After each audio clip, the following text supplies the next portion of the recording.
So friends, welcome to my channel. If you guys facing this error in your Minecraft, we could not connect to realms right now, we will try again soon.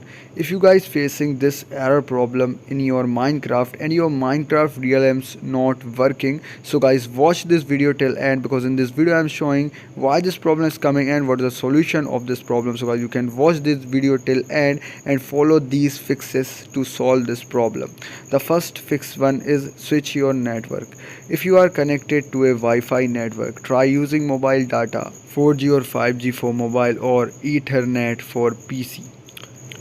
And if you are connected to mobile data, try connecting to a Wi-Fi network. And the next step is, if you are using a PC, you can also try connecting to your mobile hotspot.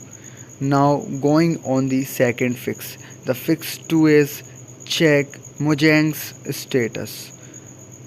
Go to Mojang's status on Twitter, check the latest tweets to see if Realms is down. Okay, so and the next is, if Realms is down, you must wait for it to be back up. So guys, I hope you understand what I'm saying. If you guys having any other problem, comment me. Do like this video, don't forget to subscribe my channel. Thanks for watching.